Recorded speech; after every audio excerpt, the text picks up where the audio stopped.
ಇತ್ತೀಚಿನ ಸಂಚಿಕೆಗಳನ್ನು ಜಾಹೀರಾತಿನ ಕಿರಿಕಿರಿ ಇಲ್ಲದೆ ನೋಡಿ.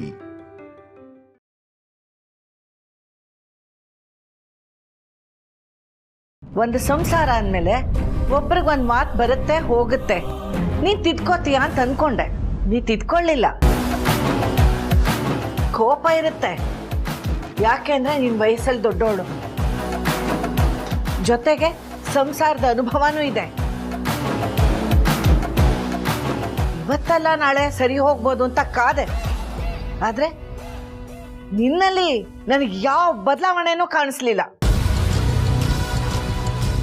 ಕ್ರಮೇಣ ಲೀಲಾ ಮೇಲಿರೋ ನಿನ್ ತಾತ್ಸಾರ ಮತ್ಸರ ಎಲ್ಲ ಕರಗತ್ತೆ ಅಂತ ಅನ್ಕೊಂಡ್ರೆ ಇಲ್ಲ, ಕರಗಲಿಲ್ಲ. ನೀನು ಕೋಪನ ದ್ವೇಷವಾಗಿ ಬದಲಾಯಿಸ್ಕೊಂಡಿದೀಯ.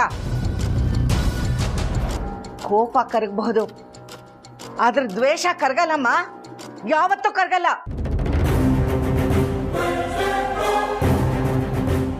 ಯಾಕೆ ಸುಮ್ಮನಿದೀಯಾ? ಈ ಮುದುಕಿಗೆ ಇದೆಲ್ಲ ಹೇಗೆ ಗೊತ್ತಾಯ್ತು ಅಂತನಾ?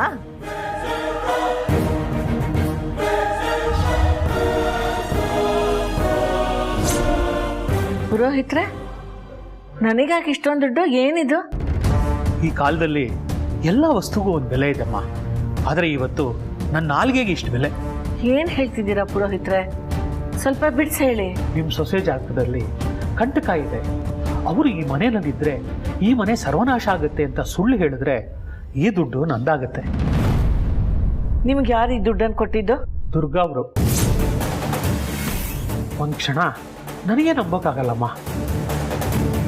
ಆದರೆ ಎಷ್ಟೋ ವರ್ಷದಿಂದ ನಿಮ್ಮ ಜೊತೆಗಿರೋರು ನೀವು ಹೇಗೆ ನಂಬೋಕ್ಕಾಗತ್ತೆ ಹೇಳಿ? ನೀವು ಈ ದುಡ್ಡನ್ನು ತಗೊಂಡು ಸುಳ್ಳು ಹೇಳ್ಬೋದಿತ್ತಲ್ಲ. ಇದನ್ನು ನನಗೆ ಕೊಡೋ ಉದ್ದೇಶ ಏನು? ನಾವು ಕಷ್ಟ ಕಾಲದಲ್ಲೇ ಇರ್ಬೋದು, ಆದರೆ ನಮ್ಮ ತಂದೆ ಕಾಲದಿಂದ ನಿಮ್ಮನೆ ಋಣ ನಮ್ಮ ಮೇಲಿದೆ. ಬೇಕಿದ್ರೆ ನಾನು ನಾಲ್ಗೆ ಕಿತ್ತಿಡ್ತೀನಿ, ಹಣಕ್ಕೋಸ್ಕರ ಈ ಮನೆಗೆ ದ್ರೋಹ ಬಗೆಯಲ್ಲ. ಜಾತಕದಲ್ಲಿ ಏನಿದೆ ಅಷ್ಟು ಮಾತ್ರ ಹೇಳ್ತೀನಿ.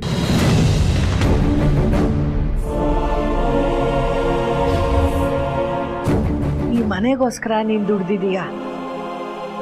ಈ ಮನೆ ಒಳ್ಳೆ ಸ್ಥಿತಿಲಿ ಇದೆ ಅಂತಂದ್ರೆ ಅದಕ್ಕೆ ನಿನ್ನ ಶ್ರಮನೂ ಇದೆ.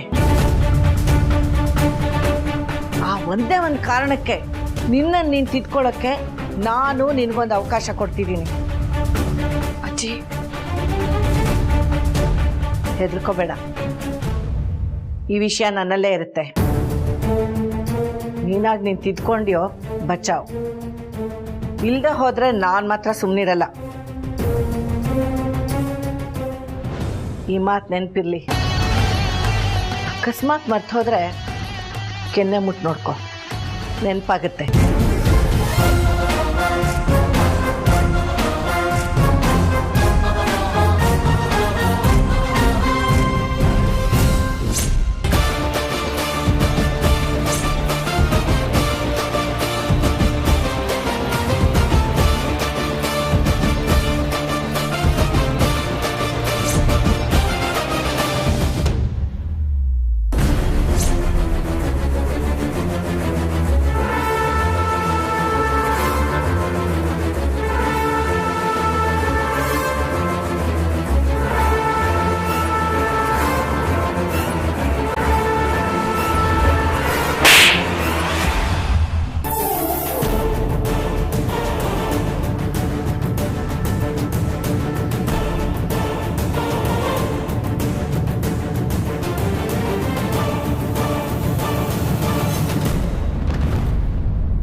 ಮಗ ನನ್ನ ಸೊಸೆನ ದೂರ ಮಾಡೋಕ್ಕೆ ಮನೆ ಜನನೇ ಸೇನೆ ಕಟ್ಕೊಂಡು ಯುದ್ಧಕ್ಕೆ ನಿಂತಿದ್ದಾರೆ ಅಂತಂದರೆ ಇನ್ನು ಕಾಯೋ ಹಾಗೆ ಇಲ್ಲ.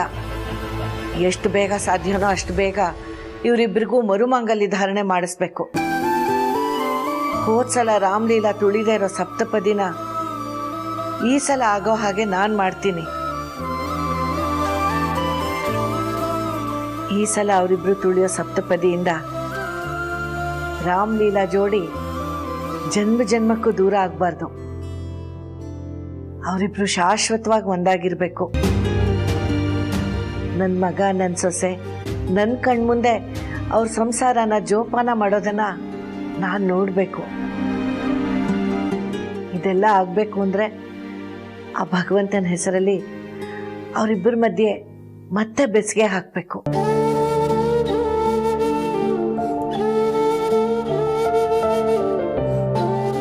ಮರುಮಾಂಗಲ್ಯ ಧಾರಣೆ ಬಗ್ಗೆ ಬೀಗ್ರ ಹತ್ರ ಈಗಲೇ ಮಾತಾಡಬೇಕು.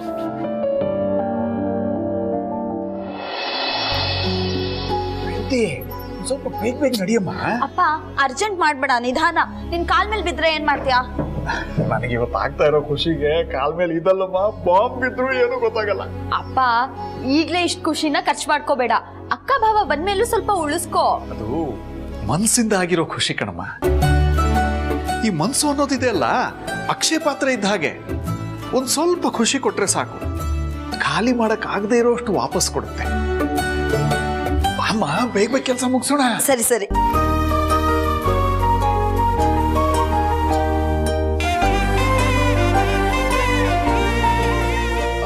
ರೇವತಿ, ಹಾಗೆ ನಾನೊಂದು ಏರ್ ಫ್ರೆಶ್ನರ್ ತಂದಿದ್ದೆ, ಅದನ್ನೊಂದು ಸ್ವಲ್ಪ ಮನೆಯಲ್ಲೆಲ್ಲ ಹೊಡೆದ್ಬಿಡಮ್ಮ. ಏಜೆ ಸರ್ ಬರುವಾಗ ಘಮ ಅಂತ ಇರಲಿ. ಆಯ್ತಪ್ಪ. ಎಲ್ಲಿಟ್ಟಿದ್ಯಾ? ಅದನ್ನ ನಿಮ್ಮ ಅಮ್ಮನ ಹತ್ರ ಕೊಟ್ಟಿದ್ದೆ. ಕೌಸಲ್ಯ, ಕೌಸಲ್ಯ. ಅಯ್ಯೋ ಏನ್ರಿ ಅದು? ಮಗಳು ಅಳಿಯ ಬರ್ತಾ ಇದಾರಂತ ನೀವು ಖುಷಿಯಿಂದ ಬೀಗ್ತಾ ಇರ್ಬೋದು, ಆದ್ರೆ ನಾನ್ ಹಾಗಲ್ಲ. ದಯವಿಟ್ಟು ನನ್ನನ್ನ ನನ್ನ ಪಾಡಿಗೆ ಬಿಟ್ಬಿಡಿ. ಅಪ್ಪ ಮಗಳು ಮೆರಿತಾ ಇದೀರಲ್ಲ, ಮೆರ್ಕೊಳ್ಳಿ. ಅಮ್ಮ ಯಾಕಮ್ಮ ಹೀಗಾಡ್ತಿದ್ಯಾ? ಅಪ್ಪ ಮಗಳು ಇಬ್ರು ಸೇರ್ಕೊಂಡು ಅದೇನೋ ಮಾಡ್ತಾ ಇದೀರಲ್ಲ, ಮೊದ್ಲು ಮಾಡಿ ಮುಗಿಸಿ. ಸರಿ ಸರಿ, ನಾನ್ ನಿಮ್ಗೆ ಏನು ಕೇಳಲ್ಲ. ಒಳಗಡೆ ಅಡ್ಗೆ ಮಾಡ್ತಾ ಇರು. ಅಕ್ಕ ಭಾವ ಬಂದಾಗ ತೊಂದ್ರೆ ಮಾತ್ರ ಕೊಡ್ಬೇಡ. ಹೌದು ಕಣೆ, ನಾನ್ ವಿಲನ್, ಮಾಡೋದೆಲ್ಲ ಕೆಟ್ಟದೆ. ಆದ್ರೆ ನಿಮ್ ಲೀಲಾ ಇದ್ದಾಳಲ್ಲ, ಅವಳು ಬರೀ ಒಳ್ಳೇದೇ ಮಾಡೋದು. ಏನಾದ್ರೂ ಮಾಡ್ಕೊಂಡು ಹಾಳಾಗೋಗಿ ನನ್ಗೆ.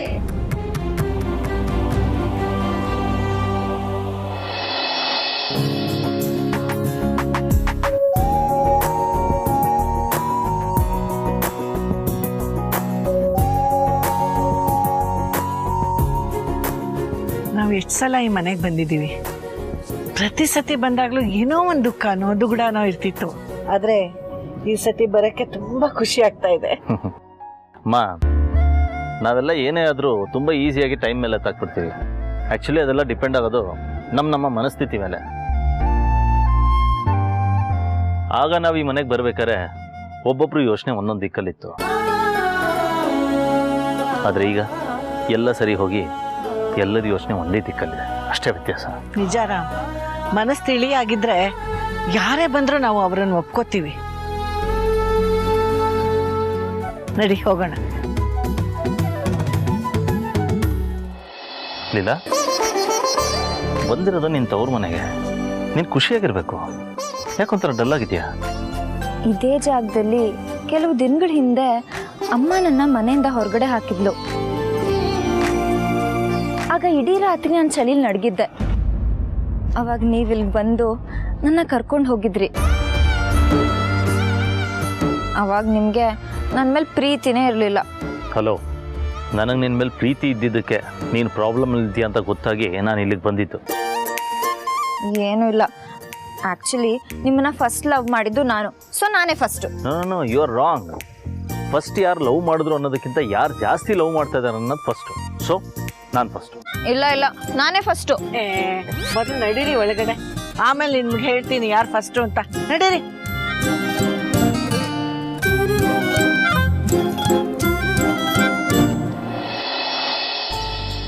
ಅಪ್ಪ ಅಪ್ಪ, ಅಕ್ಕ ಭಾವ ಅಜ್ಜಿ ಎಲ್ಲ ಬಂದಿದ್ದಾರೆ, ಬೇಗ ಬಾ. ಅಪ್ಪ ನಮಸ್ಕಾರ. ಬನ್ನಿ ಬನ್ನಿ. ನಮಸ್ಕಾರ. ಚೆನ್ನಾಗಿದ್ದೀರಮ್ಮ? ಹಾ ಅಪ್ಪ, ಚೆನ್ನಾಗಿದ್ದೀನಿ. ಎಲ್ಲ ಆರಾಮ ಸರ್? ಹಾ, ತುಂಬಾ ಆರಾಮಾಗಿ ಸಂತೋಷವಾಗಿದ್ದೀವಿ. ಬನ್ನಿ ಹೋಗೋಣ.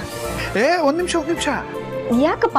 ಅದು ತುಂಬಾ ದಿವಸದ ಮೇಲೆ ನೀವಿಬ್ರು ಒಟ್ಟಾಗಿ ಮನೆಗೆ ಬರ್ತಾ ಇದ್ದೀರಾ, ಸುಮ್ಮನೆ ಒಳಗೆ ಬಿಟ್ಕೊಂಡ್ಬಿಡಕ್ಕಾಗತ್ತೆಯೇ? ರೇವತಿ ಬಂದೇನಮ್ಮ? ಹಾ ಅಪ್ಪ, ಬಂದೆ. ಚುಕ್ಕಿ, ಇದೆಲ್ಲ ಬೇಕಿತ್ತಾ? ಏನ್ ಬೇಕು ಏನ್ ಬೇಡ ಅಂತ ಇಲ್ಲಿ ತೀರ್ಮಾನ ಮಾಡೋರು ನಾವು. ಏನಂತೀರ ಬಾವ? You are always right. ಓ, ನೀವಾಗ್ಲೇ ಪಾರ್ಟಿ ಸೇರ್ಕೊಂಡ್ಬಿಟ್ರಾ? ಹೌದು, ಮತ್ತೆ ಈಗ ನೀವಿಬ್ರು ಈ ಕಡೆ ತಿರ್ಗಿ.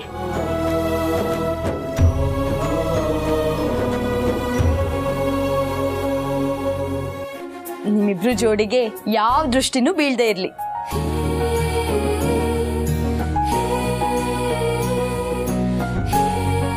ನೀವು ಒಳಗಡೆ ಇರಿ, ನಾನು ಚೆಲ್ ಬರ್ತೀನಿ.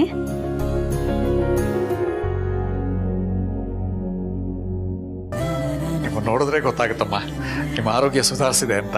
ಹೌದು ಬಿಗ್ರೆ, ನನ್ನ ಮಗ ಸೊಸೆ ಹತ್ರ ಆದಾಗಿಂದ ನಾ ತಗೋತಿರೋ BP ಶುಗರ್ ಟ್ಯಾಬ್ಲೆಟ್ಸ್ದು ಡೋಸೇಜ್ ಎಲ್ಲ ಕಡಿಮೆ ಆಗೋಗಿದೆ. ನಾನು ಬ್ಲಡ್ ಚೆಕ್ ಮಾಡಿ ಡಾಕ್ಟ್ರು ಹೇಳಿದ್ರು, ನಿಮ್ಮ ಆರೋಗ್ಯ ತುಂಬಾ ಸುಧಾರಿಸಿದೆ, ಏನ್ ಮಾಡ್ತಿದ್ದೀರಾ ಅಂತ. ಹೌದು ಅಪ್ಪ, ಅಜ್ಜಿ ಮೊದಲು 1 ಟ್ಯಾಬ್ಲೆಟ್ ತಗೋತಾ ಇದ್ರು, ಇವಾಗ ಅರ್ಧಕ್ಕೆ ಬಂದಿದ್ದಾರೆ. ಇನ್ ಸ್ವಲ್ಪ ದಿನ ಹೋದ್ರೆ ಮಾತ್ರನೇ ಬೇಡ ಅಂತ ಹೇಳಿದಾರೆ ಗೊತ್ತಾ ಡಾಕ್ಟ್ರು. ಇದಕ್ಕೆಲ್ಲ ಲೀಲನ್ ಕೈಗುಣನೇ ಕಾರಣ ಸರ್. ಅವಳು ನಮ್ಮ ಮನೆಗೆ ಬಂದಾಗಿಂದ ಅಮ್ಮನ್ ತುಂಬ ಚೆನ್ನಾಗಿ ಕೇರ್ ಮಾಡಿದ್ದಾಳೆ. ಇನ್ಫ್ಯಾಕ್ಟ್ ಅವಳು ಬಂದಾದ್ಮೇಲೆ ನಾನು ಅಮ್ಮನ ಆರೋಗ್ಯದ ಬಗ್ಗೆ ಯೋಚನೆ ಮಾಡದೆ ಬಿಟ್ಬಿಟ್ಟಿದ್ದೀನಿ.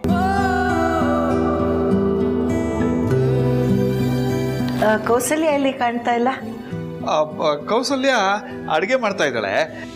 ನೀವೆಲ್ಲರೂ ಬರ್ತೀರಿ ಅಂತ ಬೆಳಿಗ್ಗೆಯಿಂದಾನೇ ಅಡುಗೆ ಶುರು ಮಾಡ್ಕೊಂಡ್ಬಿಟ್ಟಿದ್ದಾಳೆ. ಅಪ್ಪ, ಅಮ್ಮನ ಹೇಗಪ್ಪ ಕರೆಯೋದು? ಎಲ್ಲರೂ ಇರುವಾಗ ಬಂದು ಜಗಳ ಮಾಡಿದ್ರೆ? ನೋಡಮ್ಮ, ಹೇಗಾದ್ರೂ ನಿಮ್ಮ ಅಮ್ಮನ ಬಾಯಿಗೆ ಬೀಗ ಹಾಕ್ಬಿಟ್ಟು ಕರ್ಕೊಂಬಾ. ಇಲ್ಲದೆ ಇದ್ರೆ ಅವಳು ಬಾಯಿ ಬಿಟ್ರೆ ಬೀಗ್ರ ಮುಂದೆಲ್ಲ ಅವಮಾನ.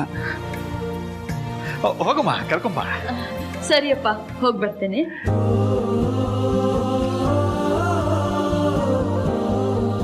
ಮತ್ತೆ ಸರ್, ಹೇಗೆ ನಡೀತಾ ಇದೆ ಕೆಲಸ ಎಲ್ಲ? ಕೆಲಸಕ್ಕೇನು ಸಮಸ್ಯೆ ಸರ್, ಬ್ಯಾಂಕೇ ನಿಮ್ದು.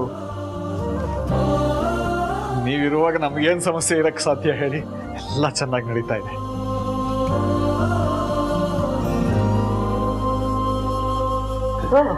ಕೌಸಲ್ಯ ಬಂದ್ರ? ಹೇಗಿದ್ದೀರಮ್ಮ? ಚೆನ್ನಾಗಿದ್ದೀನಿ. ಎಲ್ರೂ ಇದ್ದೀರಾ? ನಾ ಬಂದ ವಿಷಯ ಹೇಳ್ಬಿಡ್ತೀನಿ. ಇದು ತುಂಬಾ ಮುಖ್ಯವಾದ ವಿಷಯ.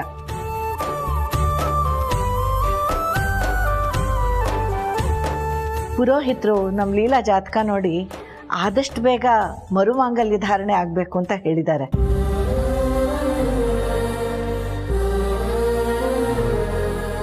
ನಿಮಗೆ ಇದೆಲ್ಲ ಆಶ್ಚರ್ಯ ಅಂತ ಅನ್ನಿಸ್ಬಹುದು. ಕಿತ್ತೋಗಿರೋ ಮಣಿನ ಮತ್ತೆ ಪೋಣಿಸ್ಕೊಂಡು ಸುಲಭವಾಗಿ ಹಾಕೋಬಹುದಲ್ಲ, ಇದಕ್ಕೆ ಯಾಕೆ ಮರುಮಾಂಗಲ್ಯ ಧಾರಣೆ ಅಂತ ನಿಮ್ಗೆಲ್ಲ ಅನಿಸಿರ್ಬಹುದು.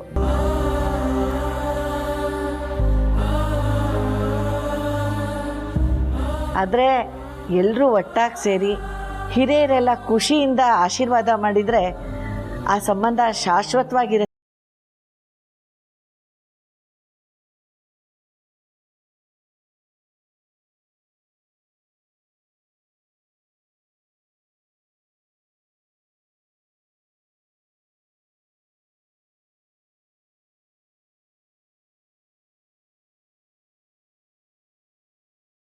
ಲೀಲಾಗೂ ಏಜೆಗೂ ಮದುವೆ ಆಗುತ್ತಾ?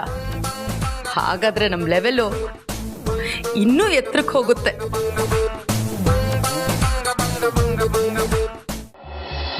ಎಂಥ ಸುದ್ದಿ ಹೇಳಿದ್ರಮ್ಮ, ನಿಜವಾಗ್ಲೂ ನಮ್ಮ ಖುಷಿ ದುಪ್ಪಟ್ಟಾಯ್ತು. ಮುಹೂರ್ತ ಯಾವಾಗ ಇಟ್ಕೊಂಡಿದ್ದೀರಾ? ಇವತ್ತು ನಿಮ್ಗೆ ಈ ಸುದ್ದಿ ಮುಟ್ಸಿದ್ದೀನಿ. ಇನ್ನೊಂದಿನ ಪುರೋಹಿತರನ್ನ ಕೇಳಿ ಮುಹೂರ್ತ ನಿಮಗೆ ತಿಳಿಸ್ತೀನಿ.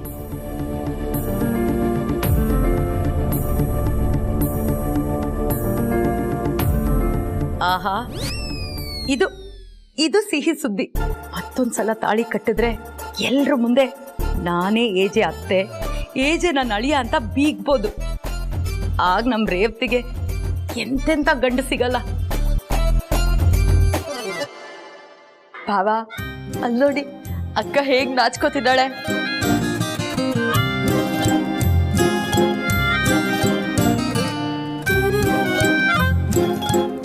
ಮುಹೂರ್ತ ಯಾವಾಗ ಅಂತ ಕೇಳ್ಬಿಟ್ಟು ಹೇಳ್ತೀನಿ. ಈಗ ನಾವು ಹೊರಡ್ತೀವಿ. ಅಯ್ಯಯ್ಯೋ, ನೀವು ಇಷ್ಟು ಬೇಗ ಹೊರಡ್ತೀನಿ ಅಂತ ಹೇಳ್ತಾ ಇದ್ದೀರಲ್ಲ? ನೀವು ಹಾಗೆ ಹೋದ್ರೆ ಹೇಗೆ? ನೋಡಿ, ಊಟ ಮಾಡ್ಕೊಂಡು ಹೋಗಿ.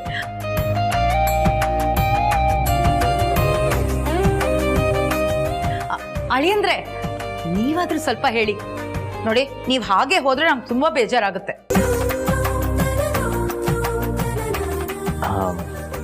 ಓಕೆ, ಊಟ ಮಾಡ್ಕೊಂಡು ಹೋಗೋಣ. ಬೀಗ್ರೆ, ಹತ್ರ ಒಂದು ವಿಷಯ ಮಾತಾಡೋದಿತ್ತು. ಆಯ್ತು ಬೀಗ್ರೆ, ಬನ್ನಿ. ಅಜ್ಜಿ ಬರ್ತಾರೆ, ನೀವಿಬ್ರು ಕೈ ತೊಳ್ಕೊಂಡು ಊಟಕ್ಕೆ ಬನ್ನಿ. ಬನ್ನಿ ಭಾವ.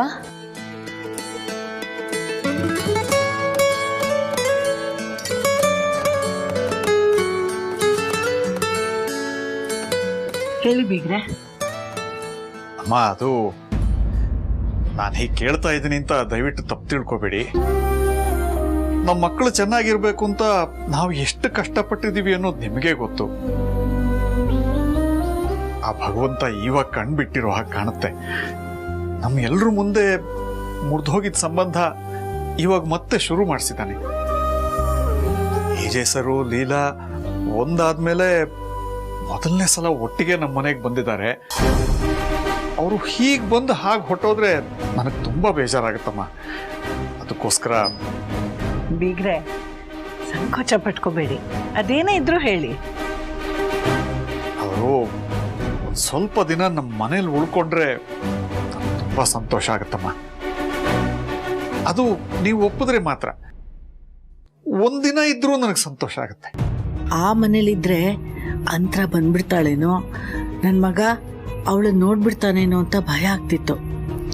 ರಾಮ್ಲೀಲಾ ಇಬ್ರು ಇಲ್ಲಿದ್ರೆ ಈ ಮನೆ ಕಡೆಗೆ ಅಂತರ ಬರೋದಕ್ಕೆ ಸಾಧ್ಯ ಇಲ್ಲ. ಇದು ತುಂಬಾ ಒಳ್ಳೆ ಅವಕಾಶ. ಈಗರೆ ನಾನು ಹೇಳಿದ್ ನಿಮ್ಗೆ ಇಷ್ಟ ಆಗದೆ ಇದ್ರೆ ಬೇಡ, ಕರ್ಕೊಂಡು ಹೋಗ್ಬಿಡಿ. ಅಯ್ಯಯ್ಯೋ, ಎಂತ ಮಾತಾಡ್ತೀರಿ ಬೀಗ್ರೆ? ನನ್ನ ಮಗ ಸೊಸೆ ಮೇಲೆ ನನಗೆ ಎಷ್ಟು ಹಕ್ಕಿದೆಯೋ ನಿಮಗೂ ಅಷ್ಟೇ ಹಕ್ಕಿದೆ. ಅವರಿಬ್ರು ಇಲ್ಲೇ ಉಳ್ಕೋತಾರೆ ಬಿಡಿ. ಏಜೆ ಸರ್ಗೆ ನಮ್ಮನೆ ಹೊಂದುತ್ತೋ ಇಲ್ವೋ ಅನ್ನೋದೇ ಭಯ. ನಾನು ಹೇಳಿದ್ರೆ ಅವನು ಎಲ್ಲಿ ಬೇಕಾದ್ರೂ ಉಳ್ಕೋತಾನೆ. ಅದು ಅಲ್ಲದೆ ಇದು ಅವನಿಗೆ ಮುತ್ತಿನಂತ ಹೆಂಡತಿ ಕೊಟ್ಟಿರೋ ಮನೆ. ಇಲ್ಲಿ ಉಳ್ಕೊಳ್ದೆ ಇರ್ತಾನ? ನಾನು ಮಾತಾಡ್ತೀನಿ. ನಿಮ್ಮ ಆಸೆ ಅಂತೆ ನಿಮ್ಮ ಮಗಳು ನಿಮ್ಮ ಅಳಿಯ ಇಲ್ಲೇ ಉಳ್ಕೋತಾರೆ. ಖುಷಿನಾ? ತುಂಬಾ ಸಂತೋಷ. ಬನ್ನಿಮ್ಮ, ಊಟ ಮಾಡೋಣ. ಸರಿಪ್ಪ, ಅಲ್ಲಿ ಮನೆ ಊಟ ಏಜೆ ಸರ್ಗೆ ಅಡ್ಜಸ್ಟ್ ಆಯ್ತೋ ಇಲ್ವೋ? ಪ್ರೀತಿಯಿಂದ ಏನೇ ಬಡಿಸಿದ್ರು ಅಮೃತನ ಬೀಗ್ರೆ. ಹಾಗಿದ್ರೆ ಭಾವಂಗೆ ಹಿಡ್ಸ್ಲಿಲ್ಲ ಅನ್ಸತ್ತೆ. ಹಾಗೇನಿಲ್ಲ, ಊಟ ಚೆನ್ನಾಗಿತ್ತು.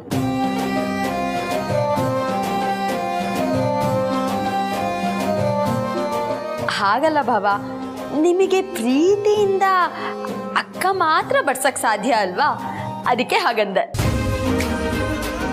ಚುಕ್ಕಿ, ಸುಮ್ಮನೆ ಇರು ನೀನು ಸ್ವಲ್ಪ.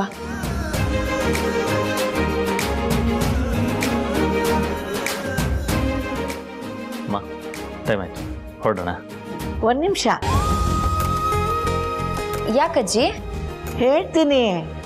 ಈಗ ಇಲ್ಲಿಂದ ನಾನೊಬ್ಳೆ ಹೊರಡ್ತೀನಿ, ನೀವಿಬ್ರು ಇಲ್ಲೇ ಇರ್ತೀರಾ. ನೀನು ನಿನ್ನ ಹೆಂಡತಿ ಈ ಮನೇಲೇ ಇರಬೇಕು. ನಾನು ಹೇಳೋವರೆಗೂ ಆ ಮನೆಗೆ ಬರಬಾರ್ದು ಅಂದೆ. ನಿಜವಾಗ್ಲೂ? ಹೌದಮ್ಮ.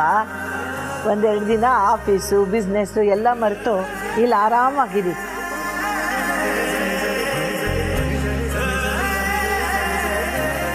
ನಾನು ಆಮೇಲೆ ನಿಮಗೆ ಹೇಳ್ತೀನಿ, ಅವಾಗ ಹೊರಟು ಬನ್ನಿ.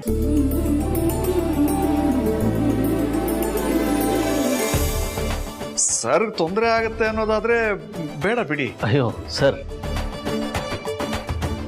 ಆ ಥರ ಏನೂ ಪ್ರಾಬ್ಲಮ್ ಅಂತಿಲ್ಲ. ಇನ್ಫ್ಯಾಕ್ಟ್ ಲೀಲಾ ಎಲ್ಲಿರ್ತಾಳೋ ಅಲ್ಲಿರ್ತೀನಿ. I absolutely have no issues.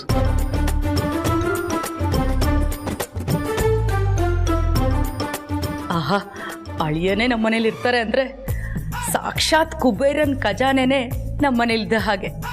ಈ ಗ್ಯಾಪ್ನಲ್ಲಿ ಅವ್ರನ್ನ ತುಂಬ ಚೆನ್ನಾಗಿ ನೋಡ್ಕೊಂಡ್ಬಿಟ್ರೆ ನಮ್ಮ ಮನೆ ಮಿನಿ ಕುಬೇರನ್ ಖಜಾನೆನೇ ಆಗ್ಬಿಡುತ್ತೆ. ಸರಿ, ಹಾಗಿದ್ರೆ ನಾನು ಇನ್ನು ಹೊರಡ್ತೀನಿ. ಅಜ್ಜಿ ಹುಷಾರು. ಬಾಯ್. ನಿಮ್ಮ ಗಾಡಿವರೆಗೆ ಬಿಟ್ಟು ಬರ್ತೀನಿ, ಬನ್ನಿ.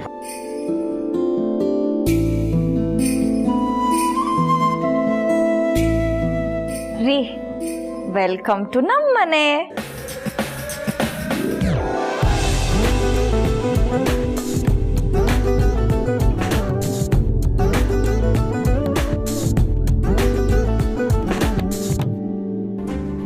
ಅಯ್ಯೋ, ಒಂದು ಮುಖ್ಯವಾದ ವಿಷಯ ಹೇಳೋದೆ ಮರ್ತ್ಬಿಟ್ನಲ್ಲಪ್ಪ. ಛೇ, ಸದ್ಯ ಇವಾಗ್ಲಾದ್ರೂ ನೆನಪಾಯ್ತಲ್ಲ. ಒಂದು ನಿಮಿಷ ಕಾಮ್ ನಿಲ್ಸಪ್ಪ. ರೇವತಿ ರೇವತಿ ಬಂದೆಪ್ಪ. ಅಪ್ಪ ಏಜೆ ಸರ್ಗೂ ಲೀಲಂಗೂ ರೂಮ್ ರೆಡಿ ಮಾಡಿ ಬಂದೇನಮ್ಮ? ರೂಮ್ ಎಲ್ಲ ರೆಡಿ ಮಾಡಿ ಅವರಿಬ್ರು ಅಲ್ಲೇ ಬಿಟ್ಟು ಬಂದೆ. ಪರವಾಗಿಲ್ವೇ, ಎಲ್ಲ ಜವಾಬ್ದಾರಿ ಕಲ್ತ್ಕೊಂಡ್ಬಿಟ್ಟಿದ್ಯಾ ನೀನು? ಅಕ್ಕ ಭಾವ ಮನೇಲಿದ್ರೆ ಒಂಥರ ಖುಷಿ ಅಪ್ಪ. ಅವರಿಗೋಸ್ಕರ ನಾನು ಏನ್ ಬೇಕಿದ್ರು ಮಾಡ್ತೀನಿ.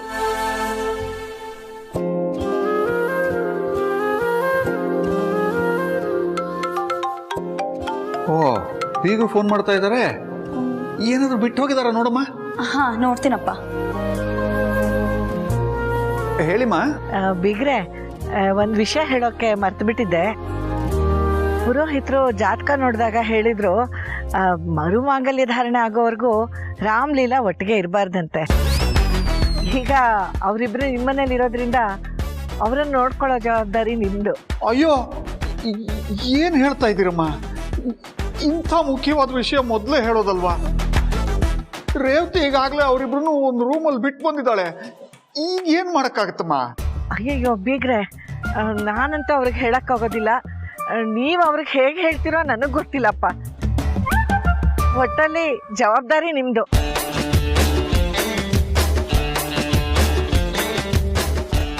ಕೈ ಕಾಲೇ ಆಡ್ತಾ ಇಲ್ಲ. ಏನ್ ಮಾಡಕ್ಕಾಗತ್ತೆ ಇವಾಗ? ರೇವತಿ